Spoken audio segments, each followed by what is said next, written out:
Communiqué officiel.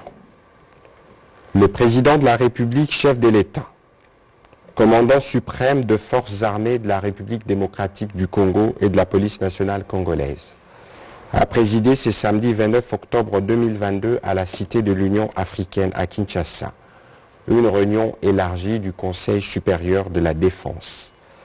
Il a été question de faire le point de l'évolution de la situation sécuritaire dans le Nord Kivu, marquée particulièrement par une série d'attaques et l'occupation de quelques localités congolaises dans le territoire de Rutshuru par le M23 appuyé par l'armée rwandaise.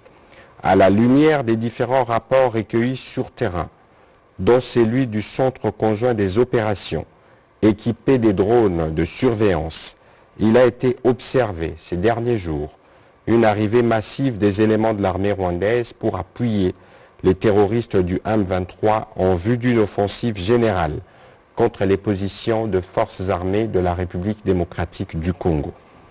Le Conseil supérieur de la défense a rappelé que cette offensive du M23, appuyée par l'armée rwandaise, vient de porter un énième coup au processus de paix de Nairobi et de Luanda engagé depuis plusieurs mois. Cette aventure criminelle et terroriste a rencontré une farouche résistance de forces armées de la République démocratique du Congo, déterminées à défendre la patrie jusqu'au sacrifice suprême. Ces affrontements ont provoqué un déplacement massif de plusieurs milliers de nos compatriotes, rendant encore plus difficile une situation humanitaire déjà préoccupante. Au regard de faits qui précèdent, le Conseil supérieur de la défense demande au gouvernement 1. D'expulser dans les 48 heures suivant sa notification M. Vincent Karega, ambassadeur plénipotentiaire du Rwanda en poste en République démocratique du Congo. Et ce, en raison d'une part de la persistance de son pays à agresser la RDC et à appuyer les mouvements terroristes du M23 qui l'instrumentalisent à cette fin, et d'autre part du mépris teinté d'arrogance des autorités rwandaises vis-à-vis tant du processus de Nairobi et de Luanda que des recommandations de la communauté internationale, plus précisément des Nations Unies, de l'Union africaine, de la Communauté de l'Afrique de l'Est, de la SADC et des partenaires multilatéraux, exigeant unanimement la cessation des activités terroristes du M23 et de tout appui extérieur à lui, son retrait sans délai ni condition des localités congolaises occupées et les retours immédiats des populations déplacées. 2. D'envoyer en toute urgence une mission humanitaire pour porter une assistance à nos populations déplacées à la suite de ces attaques. 3. De prendre de nouvelles mesures supplémentaires de restriction d'accès au territoire congolais à l'encontre du Rwanda. 4. D'accroître la force de frappe des forces armées et de sécurité. 5.